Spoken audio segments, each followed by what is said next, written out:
เราควรใช้สื่อนำธรรมะเข้าไปให้ถึงภายในบ้านโรงเรียนองค์กรต่างๆให้มากที่สุดการใช้สื่อจะทำให้ผ่อนแรงและประหยัดทั้งคนและเวลาเทศนาผ่านสื่อเพียงคนเดียวเสมือนเราเนรมิตนักเผยแผ่ได้เป็นหมื่นเป็นแสนนักเผยแผ่นั้นนอกจากอบรมตามหลักสูตรธรรมดาเพื่อให้ได้วุฒิบัตรรับรองแล้วพึงอบรมเรื่องการเทศนาการเขียนการค้นคว้าซึ่งอาจจะเป็นเรื่องเฉพาะตัวแต่ก็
สัมพุชิตตวา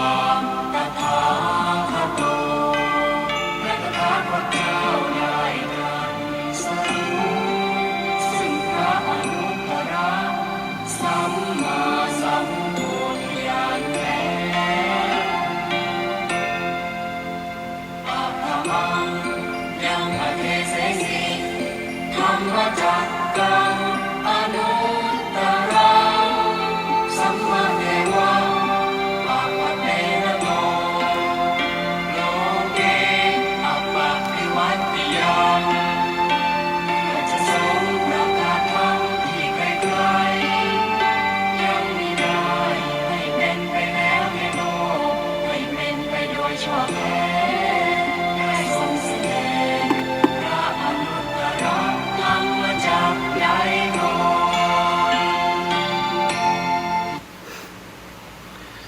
ขอความนอบน้อมของข้าพเจ้าจงมีแด่องค์สมเด็จพระสัมมาสัมพุทธเจ้าพระธรรมเจ้าพระสังฆเจ้าตลอดถึงพระอริยสาวกเจ้าทั้งหลายในสากลโลกนี้ขอแสดงความนับถือท่านพระครูสมุวิศวัตรวรกิจโจผู้อำนวยการสถานีวิทยุวัดฝ่ายหินเจ้าวาดวัดฝ่ายหินตำบลสุเทพอำเภอเมืองจังหวัดเชียงใหม่และขอความสุขในธรรมจงมีแด่บรรดาท่านศรัทธาสาธุชนท่านผู้ฟังผู้รับฟังรายการนานาสาระธรรมยามแรงโดยอาตมาภาพพระครูสุตตะพัฒโนดม เจ้าคณะตำบลแม่สาเจ้าวาดวัดดอนใจตำบลแม่สาอำเภอแม่ริมจังหวัดเชียงใหม่รายการนานาสาระธรรมะยามเย็นจะได้นำรายการนี้มาพบปะกับท่านผู้ฟังทุกๆวันพุธเวลา 18:00 น. ถึง 19:00 น. หรือเราบอกว่าเป็นเวลา 6 โมงแรงจนถึง 1 ทุ่มโดยประมาณโดยในเราจะพบกันในทางออนไลน์ทางสถานีวิทยุวัดฝายหินคลื่นวิทยุ FM 104.5 เมกะเฮิรตซ์สถานีวิทยุวัดฝายหินตลอดจนถึง YouTube Facebook และสถานีสื่อออนไลน์ต่างๆตลอดจนถึงสถานีที่นำลิงก์รายการนี้ไปออกสถานีวิทยุตามขึ้นต่างๆซึ่งในรายการนานาสาระธรรมะยามแรงนี้อาตมาภาพก็จะได้นำเอาสาระแก่นสารในทางพระพุทธศาสนาตลอดจนถึงหลักธรรมที่เกิดขึ้นบอกว่าจะเป็นนิทานชาดกตลอดจนถึงเรื่องเล่าเรื่องราวที่เกิดขึ้นที่แฝงไปด้วยหลักธรรมะอันเป็นคำสั่งสอนขององค์สมเด็จพระจินวรสัมมาสัมพุทธเจ้า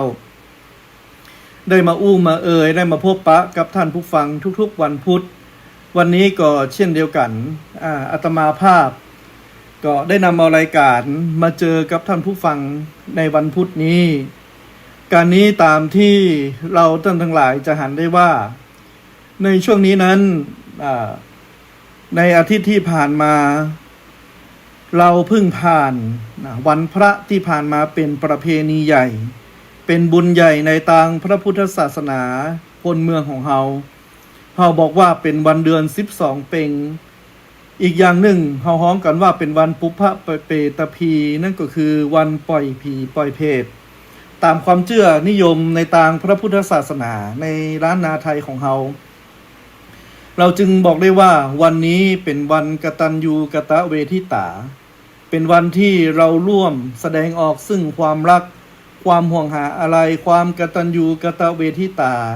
ที่เรามีต่อดวงจิตดวงวิญญาณของท่านผู้วายชนท่านเสียชีวิตไปสู่สัมปรายภพเบื้องหน้าดังที่คนเมืองเฮาบอกว่าบ้านเฮาเมืองเฮานั้นเวลาการกินการตานแล้วอุทิศส่วนบุญส่วนกุศลไปหาญาติโกโหติกาของเฮา7 เจนขกูลเป็น9 9 เจนขกูลเป็นแดนแสนเจนขกูลเป็นหมายที่เฮาบอกว่า7 เจนขกูลนี้ท่านศรัทธาสาธุชนทั้งหลายเฮาก็บอกว่าในเมื่อเฮาเอาเราเป็นตัวที่ตั้งเฮานับขึ้นไปทางบนแหมนั่นก็คือพ่อของเฮาพ่อแม่ของเฮาถัดจากพ่อแม่ของเฮาในชั้นที่2นั่นก็คือพ่ออุ้ยแม่มอนของเฮาถัดจากพ่ออุ้ยแม่มอนของเฮานั่นก็คือปู่ทวดญาติทวดเฮาอย่างนี้เป็นต้นจากนั้นนับลงมาแห่ม3นั่นก็คือลูกของเฮาท่านทั้งหลายหลานของเฮาท่านทั้งหลายเลนของเฮาท่านทั้งหลายและนับรวมกันตัวเฮาเป็น7 เจนขกูลเป็นดีอย่างนี้เราจึงบอกว่าประเพณีในเดือน12เพ็งที่เราบอกว่า7 เจนขกูลเป็น9 9 เจนขกูลเป็นแดนแสนเจนขกูลเป็นหมายนั้น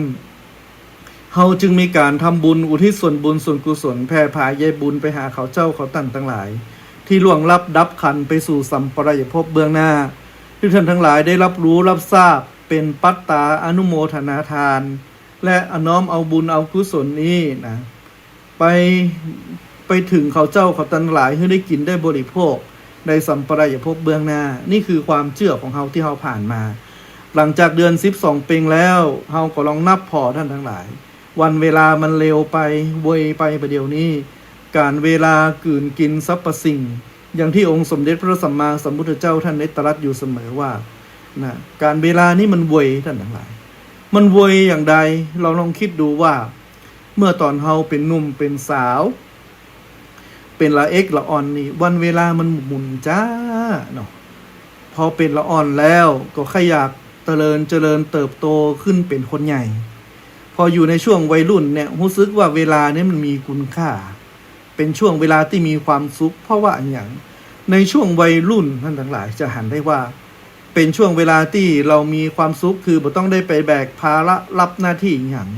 ที่บ้านเฮาบอกว่า10 ปีอาบน้ำบ่หนาว20 ปีแอวสาวบ่ก่าย30 ปีบ่นายสงสาร 20 ปี30 ปีนี่เราท่านทั้งหลายชีวิตของคนเฮานี่กำลังม่วนกำลังงานพอเลยวัย30-40ขึ้นไปแล้วจะหันได้ว่าเข้าสู่วัยกลางคน วันเวลาเรารู้สึกว่ามันหมุนวนเวียนผ่านไปรวดเร็วกว่าอย่างเดิมเพราะอย่างเพราะความรู้สึกเขาท่านทั้งหลายความเฒ่าชราความแก่ชราตลอดจนถึงโรคภัยไข้เจ็บเริ่มมาบีบเบียนแล้วเหมือนองค์สมเด็จพระสัมมาสัมพุทธเจ้าพระองค์ทรงตรัสไว้ว่าเสนามารและมัจจุมารทั้งหลายนั่นก็คือความแก่ชราโรคภัยไข้เจ็บตลอดจนถึงสิ่งที่เราบอกคาดหวังว่าจะเกิดขึ้นก้อยหนีบก้อยบีบก้อยบังคับให้เฮาไปจนมุมจนถึงเฮามีความตายเป็นสถานีสุดท้ายสุดในชีวิตอย่างนี้เราจึงมองบอกว่าความแก่ความเจ็บและความตายตลอดถึงโรคภัยไข้เจ็บนี้มาเบียดเบียนตัวเราทุกวันทุกนาทีในช่วงชีวิตตั้งแต่อายุ50-60ท่านทั้งหลายจะสังเกตได้ว่าชีวิตของคนเฮานี้มันวยตื่นเจ้าขึ้นมาโหมันตันอย่างพอกินข้าวตอนบ่ตันอย่างพอถึงแม่แรงจากแม่แรงค่ำนอนแป๊บเดียวก็สว่างแล้วทั้งที่เวลาเรามี24 ชั่วโมงเท่าเดียวกันแต่ว่าความรู้สึกเฮานั้นเฮาเป็นคนใหญ่คนโตเกิดเฮาเป็นหนุ่มเป็นสาวเฮาเป็นมีวุฒิภาวะเกิดขึ้นเราใช้ปัญญาของเฮาพิจารณาตามความเป็นจริงของสรรพสิ่งในชีวิตจึงทำให้เรามองบอกว่าชีวิตเวลาและนาทีของเฮานี้หมุนเวียนไปตามกว่าปกติอย่างนี้เป็นต้นอย่างวันนี้ก็เช่นเดียวกันท่านทั้งหลายอาตมาภาพก็บอกว่าก็เพิ่งออกรายการสถานีวิทยุไปเมื่อบักกี่วันที่ผ่านมาพอมาดูวันที่แล้ววันนี้วันพุธแถมแล้วจะได้ออกรายการพบปั๊บกับท่านศรัทธาญาติโยมสาธุชนต่างหลายท่านผู้ฟังหาเหมาะเขาก็บอกว่าเวลาโวยเนาะสิ่งใดก็ตามที่เราคิดถึงมันนี่หมุนเวียนเปลี่ยนผันกันไปแต่ท่านทั้งหลายจงมองบอกว่าชีวิตของเราจะอยู่ได้นั่นก็คือเราต้องทำใจเฮาให้มั่นมีจิตใจมั่นคงท่านทั้งหลายแม้นว่าวันเวลาจะเปลี่ยนไปอย่างใดก็ตามตลอดจนถึงสถานการณ์เศรษฐกิจการเปลี่ยนแปลงตลอดจนถึงความวัฒนธรรมสังคมและเทคโนโลยีจะเปลี่ยนไป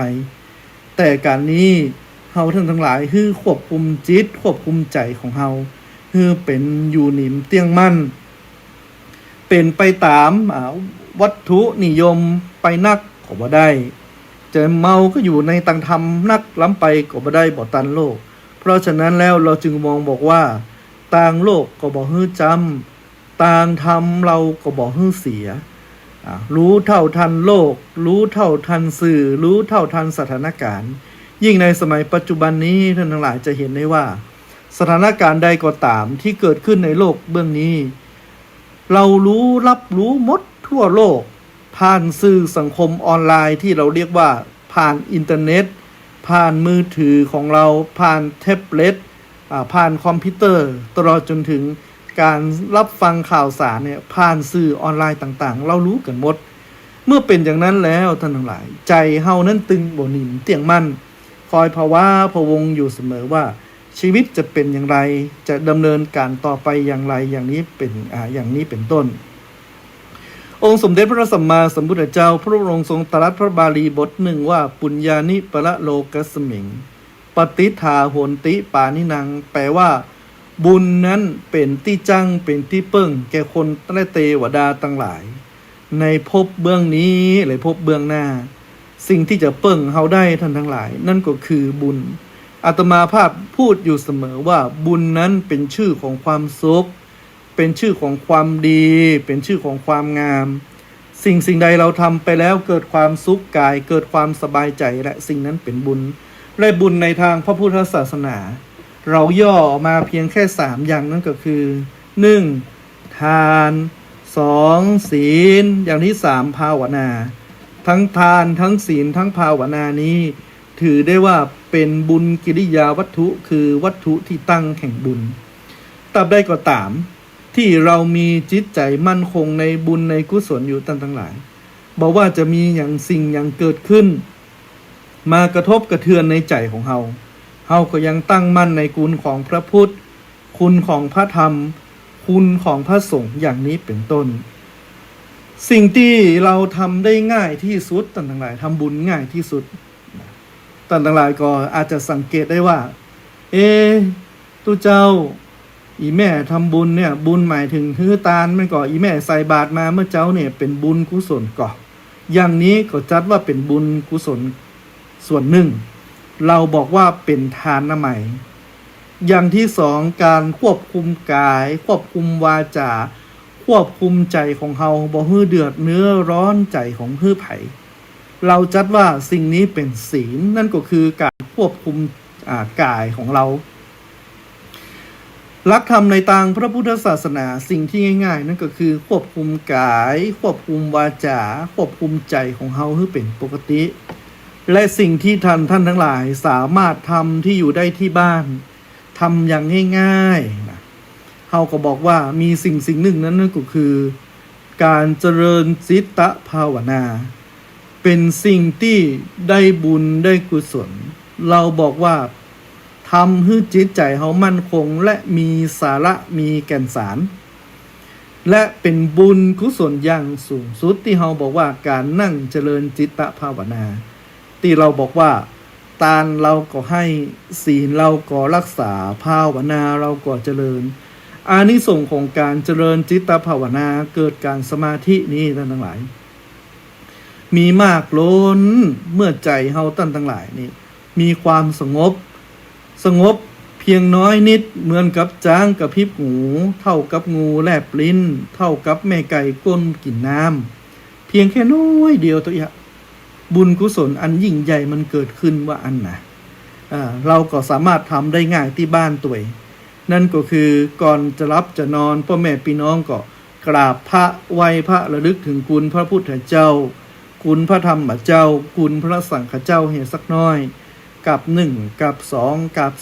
3ระลึกกับที่1นั่นก็คือไหว้ถึงระลึกถึงคุณพระพุทธเจ้ากราบครั้งที่2คือระลึกถึงคุณพระธรรมเจ้า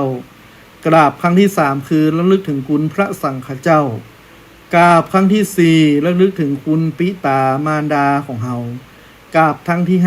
5ระลึกถึงคุณครูบาอาจารย์นะกราบพระอยู่5ครั้งเนาะบางคนก็กราบ3ครั้งพอละบางทีบางคนบางท่านเนาะมีเวลานักก็นั่งอยู่บนหมอนสวดอิติปิโสภควาอะระหังสัมมาสัมพุทโธสวากขาโตสุปฏิปันโนจบแล้วนั่งเจริญจิตตภาวนาทุกอย่างท่านทั้งหลายเป็นการทำบุญของท่านทั้งหลายที่บ่ต้อง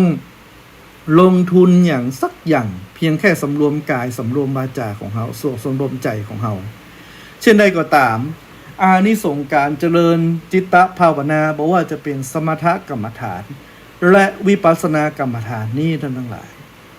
มีอานิสงส์บุญกว้างมีอานิสงส์บุญใหญ่สามารถแผ่บุญแผ่กุศลนี้ไปถึงดวงจิตดวงวิญญาณของท่านผู้วายชนได้และเป็นบารมีกับตนกับตัวพลังของสมาธินี่ท่านทั้งหลายมียิ่งใหญ่นะเล่ากันว่าในสมัยพระบาทสมเด็จพระเจ้าอยู่หัวรัชกาลที่9ของเฮานะคือพระบาทสมเด็จพระเจ้าอยู่หัวภูมิพลอดุลยเดชนี่พระบาทสมเด็จพระเจ้าอยู่หัวภูมิพลอดุลยเดชนี่ท่านเป็นพระมหากษัตริย์ผู้ใจบุญใจกุศลนะฟักใฝ่ธรรมะอยู่เสมอ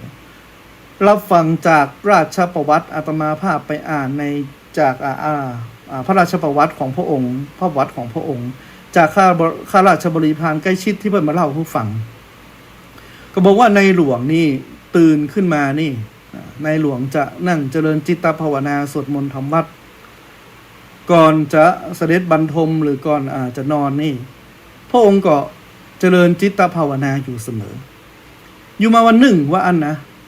พระบาทสมเด็จพระเจ้าอยู่หัวในรัชกาลที่9นี่พระพุทธองค์ทรงตั้งสื่อสัจจะอธิษฐานกัลยาณจิตว่าโลกสังคมเนี่ยในสมัยมันเปลี่ยนไปจะมีพระอรหันต์เกิดขึ้นอยู่ในสังคมปัจจุบันอยู่ก่อว่าอันนะพระองค์ก็เวลาทำวัดสวดมนต์แล้วก็ตั้งสัจจะอธิษฐานกัลยาณจิตแล้วก็บอกว่าถ้าพระอรหันต์มีจริงนะ ในยุคนี้3 วันต่อไปนี้นะขอให้มารับบิณฑบาตที่ในวังกับเนออย่างอี้นะแล้วก็ตกมาเจ้ามาทรงตั้งกับสำรับไว้หน้าพระบรมมหาราชวังใจข้าราชบริพารใจข้าราชบริพารเฝ้าอาหารบิณฑบาตอยู่ว่าถ้าพระเจ้าพระสงฆ์ตนไหนมารับบิณฑบาตที่นี่เนอขอฮื้อจดจืดเสียงเรียงนามเปิ้นไว้กับเนอนี่นะพลังจิตของพระเจ้าอยู่หัวเนี่ยทั้งหลายเมื่อเรานั่งนานๆเนี่ยหรือนั่งเจริญจิตตภาวนานานๆเหมือนพระบาทสมเด็จพระเจ้าอยู่หัวรัชกาลที่9เนี่ยพระองค์ทรงหลังจากคำว่าสวดมนต์ก่อนจะเสด็จบรรทมเนี่ยตั้งสัจจะอธิษฐานนี่อันเลยทั้งหลายเสียงนี้เนาะเสียงพระองค์เนี่ยเป็นเสียงอาจจะที่เราเรียกว่าเป็นคนบุญคนกุศลจิตมันนิ่งเนาะดลจิตดลใจพระเถระตัวเนาะและอย่างหนึ่งพระองค์ก็ทรงตรัสไว้ว่าถ้าพระอรหันต์ในยุคนี้หรือว่าพระเจ้าพระสงฆ์ตนใดที่มีฌานสมาบัติตนอย่างใดก็ดีได้ยินเสียงนี้แล้วนะขอเมตตามารับบิณฑบาตในวังกับเลิศว่าอันนั้นก็พระองค์ก็ใจข้าราชบริพารเนี่ยตั้งสำรับอาหารวันที่1ก็ผ่านไปบ่มีตู้เจ้าตนใดมาวันที่2ก็ใจข้าราชบริพารตั้งอาหารบิณฑบาตแหมว่าเจ้าพ่อพระเจ้าพระสงฆ์ตนใดมารับบิณฑบาตแหมพระองค์ก็นั่งรอว่าจะรอใส่บาตรส่วนวันที่3วันนั้นตามเรื่องเล่าว่าพระบาทสมเด็จพระเจ้าอยู่หัวนี่ติดพระกรณียกิจอยู่ต่างนอกก็ใจข้าราชบริพารบอกว่าคือเฝ้าเนอะเฝ้าอาหารบิณฑบาตเนี่ยถ้าพระเจ้าพระสงฆ์ตนใดมาเนี่ยใส่บาตรเปิ้นไปเตเนอแล้วก็ขอชื่อเสียงเรียงนามตัวถามเปิ้นตัวว่าเปิ้นอยู่วัดไหนว่าอันนะวันที่3มีพระเจ้าพระสงฆ์รูปหนึ่งว่าอันนั้นเป็นพระป่าสายกรรมฐานแบกกฎมาแบกบาตรมาเตียวมาฮับอาหารบิณฑบาตข้าราชบริพารหันตกใจหรอกโอ้วันนี้พระเจ้าพระสงฆ์เตียวมาพดเพียในวังปุ่นนี่เพียหน้าวังนี่ไผ่นี่มาฮับอาหารบิณฑบาตเปิดเข้ามาเปิดบาตรแล้วก็โอ้ข้าราชบริพารก็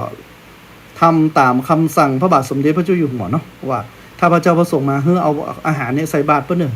ใส่บาตรพระเจ้าพระสงฆ์ตัวนี้ใส่เสร็จเรียบร้อยก็ถามชื่อว่าพระคุณเจ้าชื่ออะไรอย่างอยู่ที่ไหนวะพระเจ้าพระสงฆ์รูปนั้นก็ตอบไปว่าเฮาชื่อว่าพระฟันอาจารโรนะ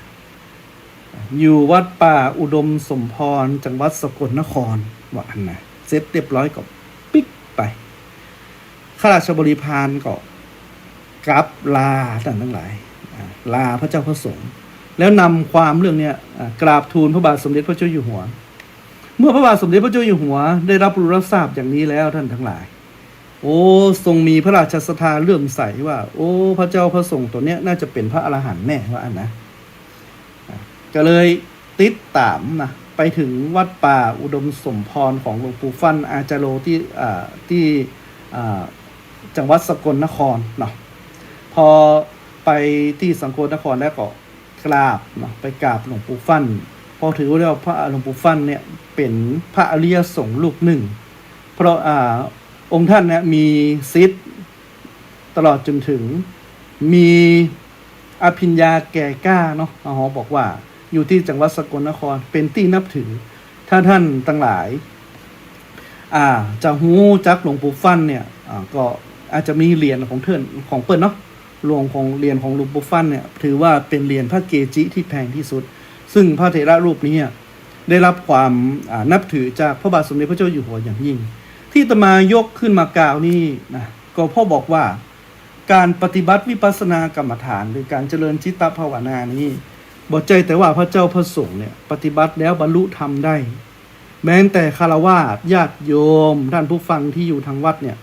ที่อยู่ทางบ้านก็ดีมีใจใส่ศรัทธาเชื่อในคุณแก้วพระเจ้าตั้ง3 ประการนั่นก็คือคุณพระพุทธคุณพระธรรมคุณพระสงฆ์เมื่อเชื่ออย่างนั้นแล้วปฏิบัติตามหลักธรรมคำสั่งสอนขององค์สมเด็จพระสัมมาสัมพุทธเจ้า ที่เฮาบอกว่าละสักยะทิฏฐินั่นก็คือละตัวละตนได้ยึดมันบ่ยึดบ่มั่นตัวของกูวิจิกิจฉาความลังเลสงสัยในกุลพระพุทธกุลพระธรรมกุลพระสงฆ์ลังเลสงสัยในบาปแล้วศีลพัตตปรมาสนั่นก็คือละยึดละตัวละตนวางปล่อยกลางไปแล้วเกาะทำมือเฮานั้นสามารถบรรลุอรหันตสัมมาสัมโพธิญาณหรือว่าบรรลุธรรมขั้นสูงในทางพระพุทธศาสนาได้เรามีภูมิรู้ภูมิธรรม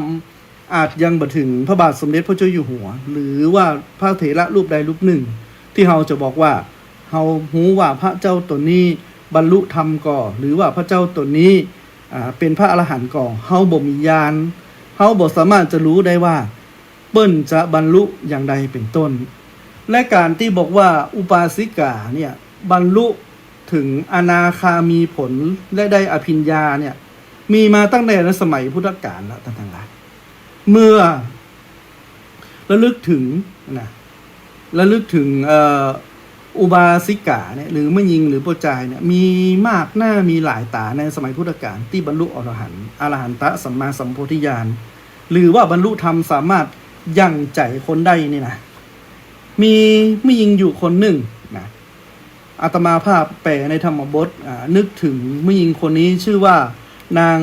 มาติกะมาตานี่ถือได้ว่าเป็นมหาอุบาสิกาในสมัยพุทธกาลเนี่ยที่สามารถยังหูใจคนได้ว่านั่นตั้งหลายนะมาติกะมาตาเนี่ยซึ่งแปลเป็นใจความว่าเป็นมารดาของเจ้าเฮือนชาวมาติกะคามหรือบ้านมาติกะคามมหาอุบาสิกาคนนี้ตั้งหลายได้เฮียนกรรมฐานจากพระเจ้าพระสงฆ์เนี่ยบรรลุธรรมก่อนพระเจ้าพระสงฆ์ก่อนและถึงพร้อมด้วยอภิญญาญาณและก็สามารถเดาใจพระสงฆ์ได้ว่าอันนะเรื่องนี้ต้องเล่ากันสมัยที่เมินไปในตั้งแต่ในสมัยพุทธกาลมีพระเจ้าพระสงฆ์เนี่ยประมาณ60รูปเฮียนพระกรรมฐานนะตั้งแต่เริ่มต้นจนถึงพระอรหันตะเนี่ยเรียนกรรมฐานจากสำนักขององค์สมเด็จพระสัมมาสัมพุทธเจ้าเมื่อเฮียนกรรมฐานแล้วก็อยากจะเดินทางเนี่ยมาจำพรรษาพอเดินทางมาจำพรรษาเดินทางไปที่1ไปที่มาติกะคามเป็นหมู่บ้านที่มีคนอยู่หนาแน่นใกล้ตีนเขานะภายในแว่นแคว้นของพระเจ้าโกศลภายในแคว้นของแคว้นของพระเจ้าประเสนที่โกศลในสถานที่นี้ตั้งหลายเป็นคนตีบ้านเฮือนอยู่มีแม่หญิงอยู่คนหนึ่งเป็นปัญห้องว่าเป็นแม่หญิงเจ้าเฮือนนั่นก็คือเป็นผู้นำในบ้านนะเนาะอาศัยอยู่หลังจากนางคนนี้หันพระเจ้าพระสงฆ์เดินทางมาจะมาพักก่อนนิมนต์พระเจ้าพระสงฆ์ว่าขอเมตตาพระเจ้าพระสงฆ์ตึงมดตึงมวลตึง60ตนนี่จำพรรษาอยู่ที่ใกล้วิหารนี้ตัวเจ้าใกล้หมู่บ้านข้าเจ้าเนี่ยเคยมีวัดเคยมีวิหารอยู่แต่มีภิกษุพระเจ้าพระสงฆ์มาจำพรรษากันนักแต่ประเดี๋ยวนี้บ่มีเมื่อพระเจ้าพระสงฆ์มาอยู่ที่นี่แล้วนะเดินทางมาข้าเจ้าตึงโมตึงมวลเนี่ยจึงอยู่ในบ้านในจองเนี่ยขอนิมนต์ท่านตึง60ตนเนี่ยจำพรรษาในบ้านจองของเฮือนเพื่อเป็นสิริมงคลที่วัดแห่งนี้ข้าเจ้าทั้งหลายจะได้ทำบุญว่าอันนางมาติกะมาตาหรือมหาอุปาสิกาเนี่ยก็คือคนไปทำความสะอาดเพียวพัดปัดกวาดวิหารที่อยู่ของพระเจ้าพระสงฆ์แล้วก็นิมนต์พระเจ้าพระสงฆ์ถึง60รูปนั้นท่านทั้งหลายจำพรรษาเมื่อพระเจ้าพระสงฆ์จำพรรษาแล้วมาติกะมาตาเนี่ยหรือว่านางมาติกะมาตาเนี่ยดีใจขนาดนะก็ใจพระเจ้าพระสงฆ์ใจขอโทษใจคนข้าใจบริวารว่าเขาต้องอุปถัมภ์พระสงฆ์เนอะเมื่อใกล้เข้าพรรษามาก็นิมนต์พระเจ้าพระสงฆ์เข้าพรรษาเมื่อเข้าพรรษาแล้วพระเจ้าพระสงฆ์ตึงมดตึงมวลก็ทำกติกาสัญญาคือข้อตกลงกันว่าเฮาอยู่กันหลายถึง60คนเนี่ยถ้าอยู่ตัวกันนักอยู่ตัวกันเมินนี่เมาอู้กันบ่ได้ปฏิบัติธรรมแน่นอนบ่บรรลุอรหันตสัมมาสัมโพธิญาณหรือบรรลุอรหันต์แน่เมื่อเฮามาหลายคนกันแล้วเนี่ยเฮาควรอยู่อย่างบ่ประมาทกันเน้อคืออยู่กันคนจอกคนแจงอยู่รวมกันบ่เกิน2รูปเนาะควรแยกย้ายกันอยู่ปฏิบัติกรรมฐานเพราะว่าเฮาเรียนกรรมฐานจากสำนักขององค์สมเด็จพระสัมมาสัมพุทธเจ้ามาแล้วเ เราจะรวมกันในเวลาเจ้าและเวลาเมื่อแรงต้องอันเนาะเพราะว่าจะทำวัดตอนเจ้าและบิณฑบาตเสร็จแล้วนะฉันอาหารด้วยกันมาพร้อมกันรวมกันที่นี่แล้วก็แยกย้ายกันไปตอนเวลาแรงเขาก็มาไหว้พระสวดมนต์มาทำวัดกันเนาะตกลงกันว่าวันหนึ่งนี่พระเจ้าพระสงฆ์นี่จะมาปะกันที่วิหารเนี่ยเวลาเจ้ากับเวลาแรงต้องอัน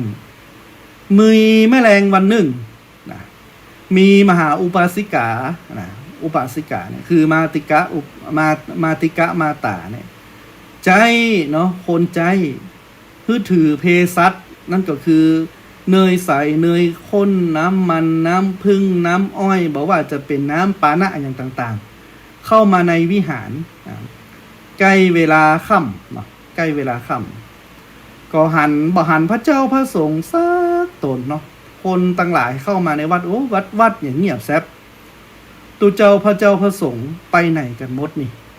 ไปหาภัยกับบอกปะเลยมาหาเวลาแม่แรงพอมาหาแม่แรงแล้วคนที่มาก่อนหน้าก็บอกมาติกะบอกถึงกติกาว่าเนาะท่านข้าเจ้ามาเมื่อวันกำละบอกปะพระเจ้าพระสงฆ์ในนี้สักตนท่านไปไหนมาหรอมาติกะมาตาถามนะว่าท่านไปไหนมาหาบอกมีภัยอยู่สักคนข้าเจ้ามาตั้งแต่เมื่อวันละนะ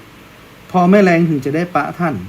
พระเจ้าพระสงฆ์ก็จึงบอกก่อนว่าอ๋อพระเจ้าพระสงฆ์เฮาเนี่ยได้ทำกติกาตกลงสัญญากันแล้วว่านะเมื่อเจ้ากับเมื่อแรงเราจะมาปะกันแต่ว่าถ้ามีเวลามีเรื่องเร่งด่วนเนี่ยคือตีละครั้งเอาเมื่อตีละครั้งแล้วจะมารวมกันที่วิหารอ๋ออันกับเจ้าเวลานั้นเป็นเวลาแรงพอดีพระเจ้าพระสงฆ์จึงตีละครั้งเนาะเต็งอย่างที่ตามวัดตามวาอารามต่างๆท่านญาติโยมสาธุชนต่างหลายจะหันพระเจ้าพระสงฆ์ตีละครั้งทำวัดเจ้าตีละครั้งทำวัดเย็นก็ในสมัยพุทธกาลปกติเนาะพระเจ้าพระสงฆ์ก็ตีจากนั้นเมื่อได้ยินเสียงละครั้งแล้วท่านทั้งหลายพระเจ้าพระสงฆ์ก็เตียวมาจากตึงทิศตึงสี่ตึงมดตึงมวลที่แยกกันไปปฏิบัติเนาะปฏิบัติธรรมนางมาติกะมาตาเขาหันพระเจ้าพระสงฆ์เดินทางออกมาแต่ละตนทีละตนทีละรูปโอ้ตัวเจ้ามูนี่นะนางก็คิดในใจว่าตัวเจ้ามูนี่คงพิษหัวกันแน่นอนพอดูเตียวออกมาเตียวมาไผ่มามันป้อบอกอู้กันแน่ถ้าจะพิษหัวกันด้วยความสงสัยมาติกะมาตานี่จึงถามกันไปถามว่าท่านเจ้าขาท่านอยู่ตึงมดเนี่ยท่านพิษหัวกันกาท่านทะเลาะกันก่อบหันอู้กันล้ออยู่กันคนเจ้าคนแจ่งแต่มีเรื่องอย่างเกิดขึ้นกะพระเจ้าพระสงฆ์ตึงตอบไปว่าพวกเราพระเจ้าพระสงฆ์พระภิกษุตึง60 รูปนี้บ่ได้พิษกันแต่อย่างใดบ่ได้ทะเลาะวิวาทกันแต่เฮาเนี่ยแยกย้ายกันบำเพ็ญสมณธรรมนางมาติกะมาตาจึงถามต่อไปว่าสมณธรรมคืออย่างข้าเจ้าว่าอันนะขอสอนให้ข้าเจ้าได้พ่องก่อภิกษุก็ต้องบอกว่าอ๋อสมณธรรมคือการบำเพ็ญธรรมคือการปฏิบัติกรรมฐานนางมาติกะมาตาก็ถามว่าสอนให้ข้าเจ้าพ่องได้ก่อสอนได้กะหรอไม่ยิงปฏิบัติได้ก่อไม่ยิงก็ปฏิบัติได้เจ้าหรอปฏิบัติอย่างไรพระเจ้าพระสงฆ์จึงบอกว่าเนี่ยพิจารณาถึงอาการ32ประการในร่างกายของเฮานะเฮาฮ้องว่ากายคตาสติเนาะที่เฮาสวดกรรมฐานในวันศีลเกสาโลมานะขาทันตาตะโจอย่างนี้เป็นต้นคือพิจารณาอาการ32เรียกว่ากายคตาสติและวิปัสสนากรรมฐานนับแต่นั้นมานางก็เจริญเนาะวิปัสสนากรรมฐานนั่งดูลมหายใจเข้าออกดูอาการ32เจริญวิปัสสนานะขึ้นมาด้วยอานิสงส์เก่าบุญเก่าเนาะอาจจะบุญนักบุญหนาปาปั้นอย่างไรนางเกิดบรรลุฌานในอาการ32เปิ้นฮ้องว่าปฐมฌานเนาะบรรลุแล้วเจริญจิตตภาวนาก็บรรลุมรรค3ผล3นั่นก็คือเป็นพระอนาคามีผลและได้ปฏิสัมภิทาได้โลกิยฌานนั่นก็คือสามารถเดาหูใจคนได้ดำนายทายทักสิ้นอาสวะกิเลสไปตัวเองหันก่อท่านทั้งหลายไม่ยิงนี่ท่านทั้งหลาย นางมาติกะมาตาบรรลุอรหันต์ก่อนพระเจ้าพระสงฆ์ก่อนเมื่อนางบรรลุธรรมแล้วท่านทั้งหลายก็มาพิจารณาไข้ควรดูว่าพระเจ้าพระสงฆ์หมู่นี้ปฏิบัติก่อนเฮาถึง60 ตนมาก่อนอยู่เฮาตั้งแต่ก่อนพรรษาเหตุไฉนพระเจ้าพระสงฆ์เนี่ยท่านยังบ่บรรลุเนาะบรรลุอรหันต์ก็หรือว่าบรรลุอรหันต์กี่ตนเนาะหรือว่าบรรลุฌานกาบ่บรรลุฌานเพราะเหตุอะไรอย่างเนาะนางก็ใจญาณของนางเนี่ยนั่งพิจารณาก็พบว่าพระเจ้าพระสงฆ์ที่มาอาศัยในวัดเนี่ยท่านทั้งหลายบ่ได้อาหารบ่ได้รับอาการที่สัปปายะนั่นก็คือที่อยู่อาศัยบ่ค่อยดีอาหารการกินบ่ค่อยดีนางพิจารณาหูใจอย่างอันแล้วนางจึงจัดแจงอาหารลดเลิศนะคือทุกวันบักกี่วันต่อมาพระเจ้าพระสงฆ์เนาะได้ฉันอาหารตามความต้องการตามความปรารถนาในใจของแล้วบ่มีสิ่งกังวลหยังพระเจ้าพระสงฆ์ถึงหมด60 รูปก็บรรลุอรหันตผลพร้อมด้วยปฏิสัมภิทาว่าโอ้บรรลุอรหันต์แล้วยังหูจิตใจ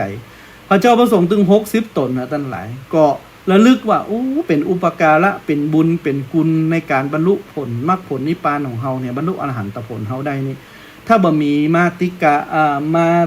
มาตาเนี่ยเฮาคงบ่บรรลุอรหันตผลแน่เพราะว่านางนี่ยังหูใจเฮาได้นกหูว่าเฮาใครอยากหยังจนเฮามีความกังวลในใจหยังกำจัดความกังวลในใจของเฮาเนี่ยคือมันเบาหุ้นบางลงแล้วเราปฏิบัติกรรมฐานจนทำเมื่อเฮาบรรลุอรหันตผลเมื่อเป็นอย่างอี้แล้วนะก็จึงถือนางอุบาสิกาเนี่ยเป็นผู้มีพระคุณเป็นที่พึ่งเมื่อออกพรรษาแล้วก็บอกลานางมาติกะมาตาว่าเฮาจะไปเฝ้าพระองค์สมเด็จพระสัมมาสัมพุทธเจ้ากำเนิดนางก็บอกว่าโอ้ดีแล้วเน้อเจ้าข้าเจ้าขออนุโมทนาสาธุกับท่านทั้งหลายตัวต่อไปถ้าพระเจ้าพระสงฆ์ตึงมดตึงมวลเนี่ยได้ผ่านมาทางนี้หรือว่ามีภัยจะมาปฏิบัติธรรมเนี่ยขอมาเยี่ยมที่บ้านของข้าเจ้าเน้อข้าเจ้าจะอุปถากอุปถัมภ์ดูแลเมื่อพระเจ้าพระสงฆ์ได้ยินอย่างอันแล้วก็ปิกกันไปเฝ้าองค์สมเด็จพระสัมมาสัมพุทธเจ้าที่เจตวันมหาวิหารแล้วถวายอภิวาทบังคมนะแล้วพระองค์สมเด็จพระสัมมาสัมพุทธเจ้าก็ไต่ถึงถามความสุขว่าเป็นจะได้พรรษาที่ผ่านมาไปอยู่บ้านมาติกะคามเป็นจะได้พ่องภิกษุทั้งหลายเหล่านั้นก็กราบทูลเรื่องมาติกะมาตาคือมหาอุบาสิกาน่ะคือองค์สมเด็จพระสัมมาสัมพุทธเจ้าฟังพระองค์สมเด็จพระสัมมาสัมพุทธเจ้าได้ฟังแล้วนะพระเจ้าพระสงฆ์ก็ตอบบอกว่าโอ้ข้าเจ้านี่ถ้าบ่ได้นางมหาอุบาสิกาคนนี้นี่จะคงบ่ได้บรรลุอรหันต์เนาะเพราะว่าได้รับนะการอุปถากอุปถัมภ์เนี่ยจากนางเป็นอย่างดีว่าอันนะพอนางนี่หูวาราจิตคนตัวพระเจ้าค่ะหูว่าข้าเจ้าต้องการอะไรยังนางขอยากกินอะไรยังได้ทำอาหารอะไรยังจัดอาหารสมควรตามที่ข้าพเจ้าคิดไว้กูยังนะทำให้ข้าพเจ้าเนี่ยตั้งหลายถึง60 ตัวเนี่ยบ่ลำบากเรื่องอาหารจึงร่วมกันบำเพ็ญสมณธรรมจึงบรรลุอรหันต์ถึง60 ตนว่าอันนะเมื่อพระเจ้าพระสงฆ์ตู้เจ้าตนหนึ่งได้ยินแล้วเนาะก็สรรเสริญมหาอุบาสิกาแล้วบอกว่าโอ้มหาอุบาสิกามาติกะมาตานี่มันอย่างมาดีแต่ดีว่า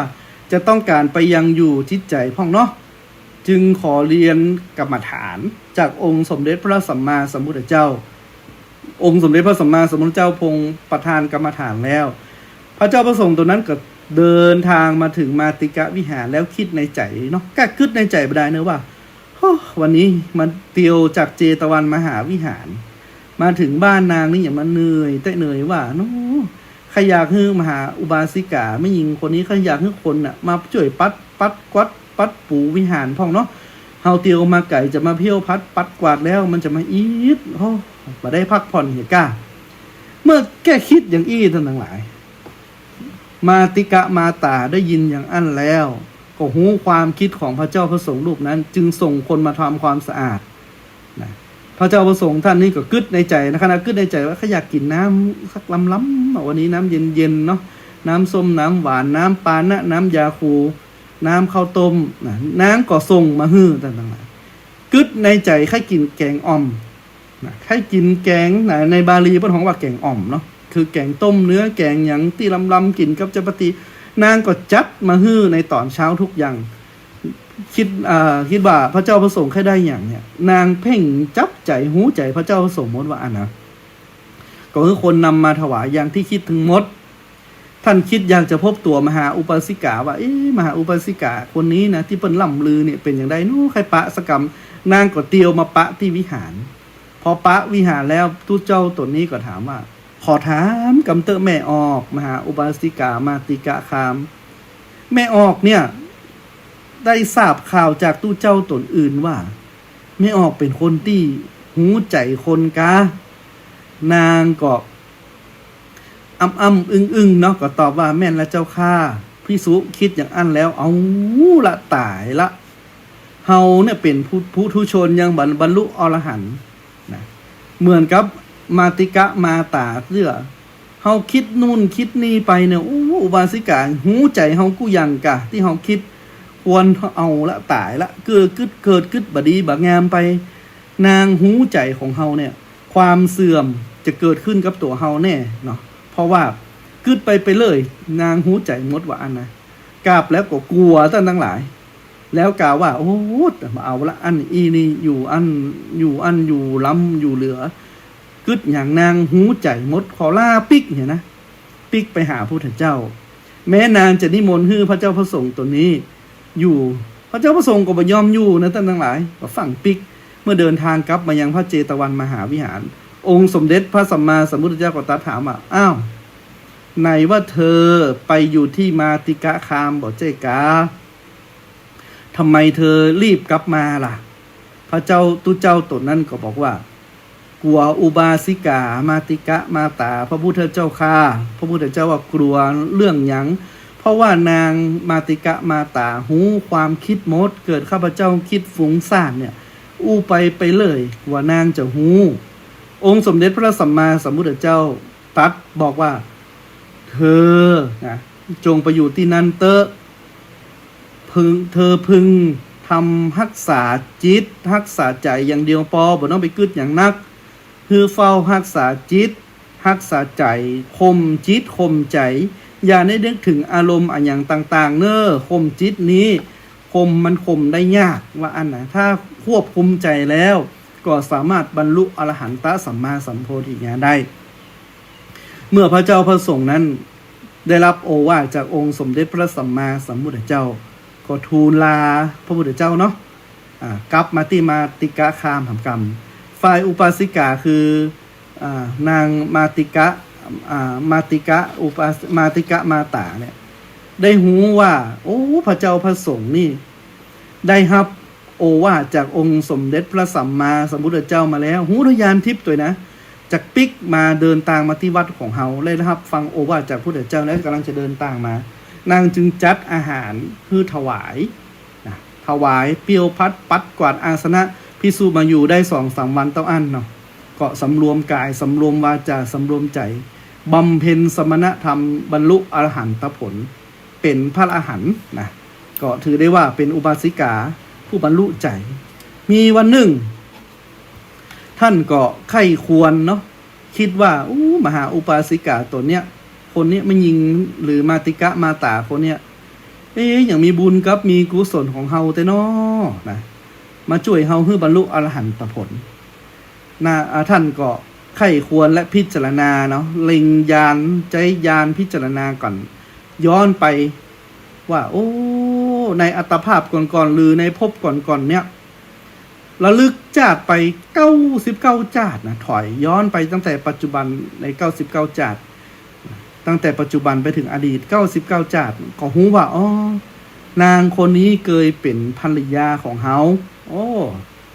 และนางได้นอกใจของเฮารู้ตอนนั้นได้ร่วมมือกับชายชู้ของนางเนี่ยฆ่าเฮานางทำกรรมนักขนาดนางอุบาสิกาคนนี้ดูเจ้าลองยศนะลองพิจารณาไปแล้วฝ่ายมหาอุบาสิกาก็หูด้วยใจว่าพระเจ้าพระสงฆ์ย้อนดูไปถึง99ชาติเนาะหูว่าพระเจ้าพระสงฆ์กำลังย้อนอดีตดูฝ่ายมหาอุบาสิกาก็ไข้ควรดูว่าภิกษุผู้เป็นบุตรของเฮาทำกิจอะไรอย่างอยู่เนาะตอนนี้ พระเจ้าพระสงฆ์กำลังเนี่ยอย่างอยู่เนาะก็เลยเล็งจิตเพ่งไปที่จิตของตุเจ้านะพอเพ่งจิตไปแล้วก็หูว่าโอ้ท่านยังบ่ได้บรรลุอรหันต์แต่รู้เนาะรู้อรหันต์หรือยังเนาะหูว่าเป็นท่านนะเป็นพระอรหันต์แล้ว จึงมีใจเนี่ยปลื้มว่าโอ้ท่านตัวนี้มาอยู่บ้านเฮาเนี่ยได้บรรลุอรหันตสัมมาสัมโพธิญาณแล้วเนอและก็ระลึกชาติได้ตัวท่านกำลังตรวจดูว่าเฮาเคยเกี่ยวข้องกับภิกษุเจ้าภิกษุตนนี้ก่อนเมื่อระลึกชาติแล้วมาติกะมาตาก็ระลึกชาติไปเช่นเดียวกันนางก็คิดว่าพระเถระตนนี้หันโตดของเฮารู้ตำนี้โตดของเฮาเมื่อในอัตภาพที่99ที่เฮาเคยทำกรรมไว้แล้วคิดว่าเฮาจะทำอุปการะคุณต่อพระเจ้าพระสงฆ์นี้ก็ระลึกชาติไปหำนะตุเจ้าระลึกได้ตึก99นางก็ระลึกนะย้อนชาติไปหำ100ชาติก็คิดว่าโอ้ใน100ชาติที่แล้วเฮาเป็นภรรยาของพระเจ้าพระสงฆ์นี้ได้ฮื้อชีวิตเป็นตาลแก่ท่านล่อในสถานที่นี้จะปรงเป็นที่ชีวิตของท่านนางจะยอมตายแทนท่านได้ว่าจะอันนะเมื่อจากนั้นนางคิดในใจแล้วว่าเคยมีทำบุญกับท่านแล้วมีอุปการะคุณกับท่านพระเจ้าพระสงฆ์นี่ยังมาตำหนิโทษเฮาอยู่เนาะนางท่านระลึกชาติได้ถึงที่99แต่เฮาระลึกชาติที่100นางก็เพ่งกระแสจิตท่านทั้งหลายใจฤทธิ์นะนั่งอยู่เฮือนของตัวเก่าเนี่ยใจฤทธิ์เพ่งพิจารณาไปบอกคือพระเจ้าพระสงฆ์ว่าท่านเจ้าขาท่านจงไข้ควรไปยังภพที่100เนอท่านระลึกชาติได้เพียง99ชาติขอเร่งไปหำหน่อยเนาะข้าเจ้าบ่ได้ทำผิดแต่ท่านตนเดียวเนอในชาติที่100ข้าเจ้าไถ่โทษแล้วได้สิการเสียชีวิตเปลี่ยนตาลพระเจ้าพระสงฆ์ได้ยินอย่างอั้นแล้วก็ระลึกด้วยทิปโสตะคือได้ยินในหูติ๊บแล้วก็ตาติ๊บระลึกนะย้อนเหตุการณ์ไปพบที่100พอไปถึงพบที่100ท่านทั้งหลายก็คิดว่าบ่น่าสักน้อยเนาะบ่น่าตำหนิโทษไม่ยิงคนนี้สักน้อยเนอไม่ยิงคนนี้อุบาสิกาคนนี้เคยได้ช่วยเหลือเฮาไว้โดยมรรคโพสีผลสีได้นิพพาน1เป็นอุปการะคุณแต่เหตุที่อาตมาภาพนำเอาเรื่องเนี่ยท่านทั้งหลายมหาอุบาสิการะลึกถึงใจคนได้เนี่ยมาคือกับท่านศรัทธาสาธุชนทั้งหลายได้ฟังก็พ่อบอกว่าการบรรลุธรรมในทางพระพุทธศาสนาหรือการปฏิบัติสมถกรรมฐานและวิปัสสนากรรมฐานนี้บ่จำเป็นต้องพระเจ้าพระสงฆ์ปฏิบัติได้อย่างเดียวพ่อแม่พี่น้องท่านทั้งหลายทุกคนทุกท่านก็สามารถปฏิบัติได้บรรลุพระธรรมได้มากกว่าพระเจ้าพระสงฆ์ด้วยซ้ำในเมืองไทยของเฮาท่านทั้งหลายถ้าจะฮู้จักมีแม่ชีรูปหนึ่ง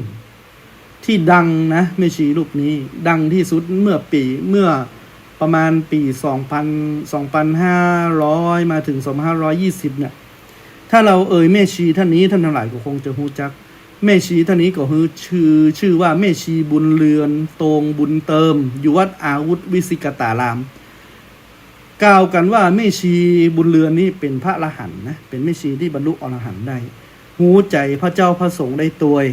ตลอดจนถึงมีญาณทิปวิเศษตัวและมีพระเครื่องของแม่ชีบุญเรือนที่แปลงที่สุดและมีพุทธคุณนะพกที่ไหนสมใจปรารถนาว่าอันชื่อว่าพระพุทโธน้อยของแม่บุญเรือนเพราะว่าแม่บุญเรือนนี้ใจวาระจิตในการปลุกเสกว่าอันนะท่านศรัทธาสาธุชนทั้งหลายเนี่ยที่อาตมาภาพเอามาพูดอย่างนี้ก็เพราะบอกว่าชีวิตของคนเราบอกว่าจะเป็นพระเจ้าพระสงฆ์หรือว่าอุบาสิกาเนี่ยทุกคนทุกท่านเมื่อปฏิบัติธรรม